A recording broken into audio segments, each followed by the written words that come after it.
Isang maulang umaga sa inyong lahat. Kami ay driving na to the Loire Valley to explore the wineries there. Meanwhile, hindi namin mapigilang hindi mag-stop over dito sa Bordeaux dahil sa ganda ng mga architectural, structural design ng kanilang mga buildings, as you can see. Tapos yan ang kanilang train na mukhang bago, tsaka mukhang mabilis, parang bullet train. But anyways, it's so hard to find a parking spot dito sa Bordeaux. Pero na-discover namin na meron pala silang parking, underground parking, pay parking. So, hinahanap lang namin yung entrance dito para kami ay makapaglakwatsa na naman.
Napadaan kami dito sa local flower shop na ito kasi ang cute ng pwesto niya, yung store niya mismo, at yung mga flowers niya, ang gaganda.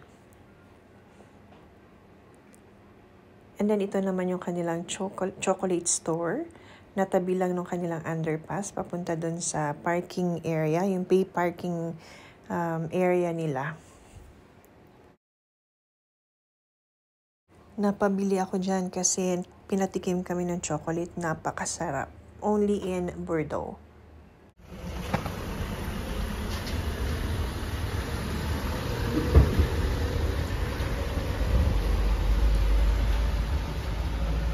Parang ano, lab.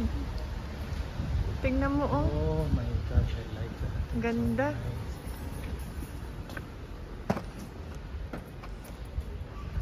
Rue, ayun o, Rue Jean-Jacques.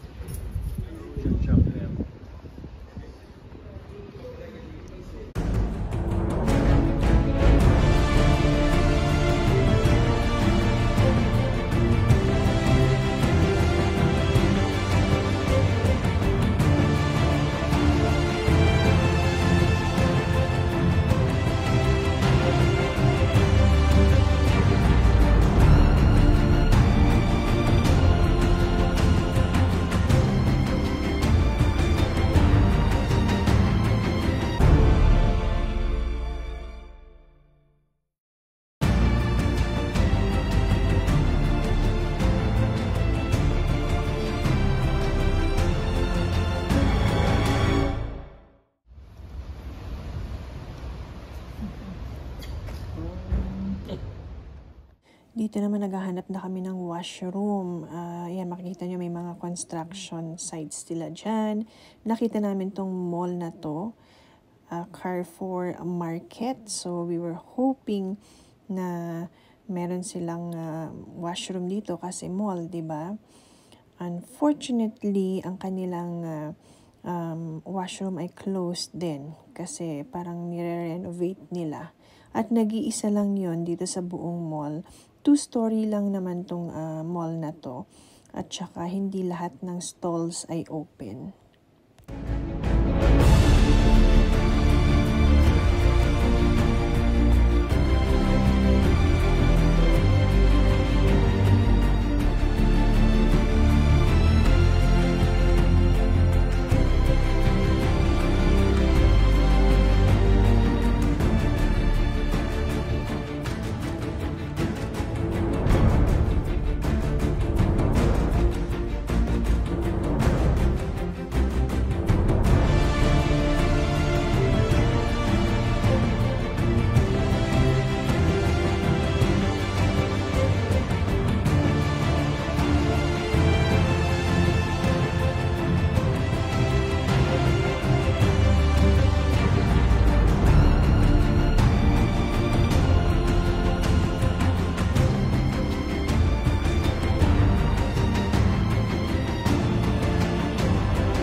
And the long drive continues.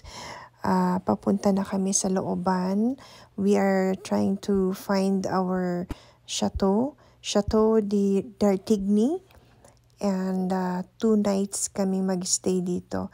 As you can see, the town is very quiet, calm, maraming trees, walang masyadong sasakyan. Very peaceful.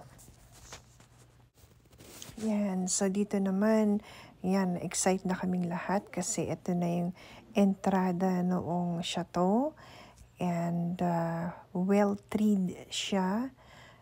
Tapos, meron siyang pathway na napaka-quiet. Para kang pupunta sa loob ng isang palasyo. Parang ganun eh.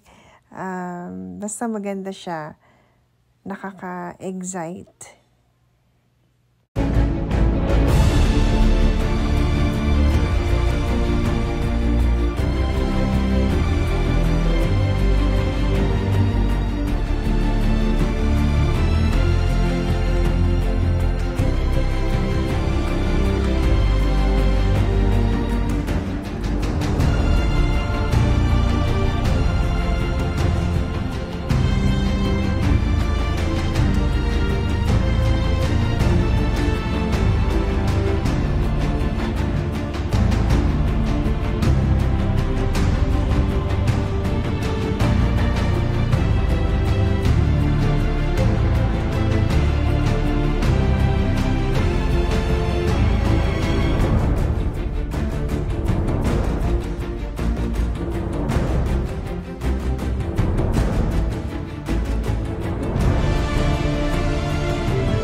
Okay, so room tour naman tayo dito sa maliit na kwarto. Maliit lang talaga siya, to be honest, compared sa ibang hotel.